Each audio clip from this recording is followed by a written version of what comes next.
Bangladesh civil সার্ভিসে বেছে বেছে সংখ্যালঘুদের বাদ দেওয়ার অভিযোগ আর নতুন গেজেটে অনেকেরই নাম বাদের তালিকায় 42%ই সংখ্যালঘু।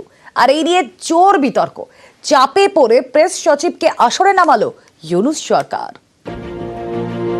বাংলাদেশে বিসিএস পরীক্ষা নিয়ে বিতর্ক, অভিযোগ আগের তালিকায় থাকলেও নতুন গেজেটে অনেকেরই নাম বাদ গেছে। বাদের তালিকায় 42%ই সংখ্যালঘু। এ নিয়ে তোলপাড় শুরু হয়।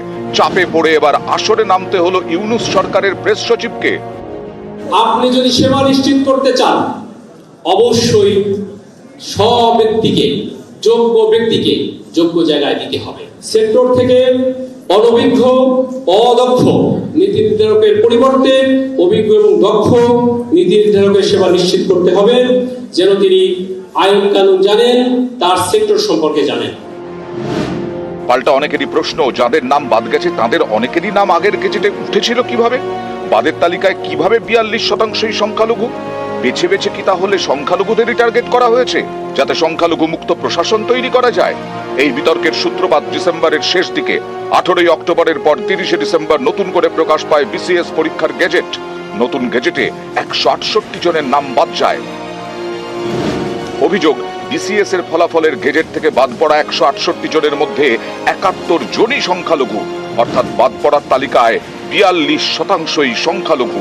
এতেই প্রশ্ন ওঠে, তাহলে কি বাংলাদেশে সংখ্যালঘুদের সরকারি চাকরিও করতে দেওয়া হবে না? প্রশাসনকে কি সংখ্যালঘু শূন্য করতে চায় ইউনূস সরকার? একের পর এক বিসিএস চাকরি প্রার্থী সোশ্যাল মিডিয়ায় পোস্ট করতে শুরু করেন, অনেকে বিক্ষোভ পর্যন্ত দেখান। আমি 16 সাল থেকে একটা স্বপ্ন লালন করে, সন্তানের মতো লালন করে এই পর্যন্ত আসছি। আমার এই বিসিএস এর জন্য আমার এত ত্যাগ, আমি এত কিছু পিছাইছি, এত কিছু ক্যান্সেল করছি, কিন্তু আজকে আমার এই কিছু জবটা পেয়েও আমি জয়েন করতে পারতেছি না। চাপে পড়ে শেষমেশ আসরে নামানো হলো প্রেস সচিবকে। আপনি যদি সেবা নিশ্চিত করতে চান, অবশ্যই সব ব্যক্তিকে, যোগ্য ব্যক্তিকে যোগ্য জায়গায় দিতে হবে।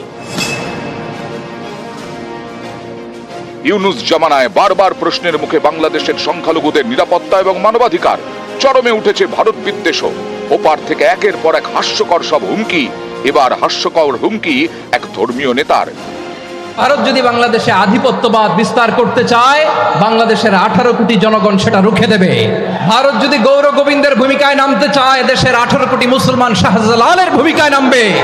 বন্ধুত্ব ইজ ওয়েলকাম, দাদাগিরি নয়।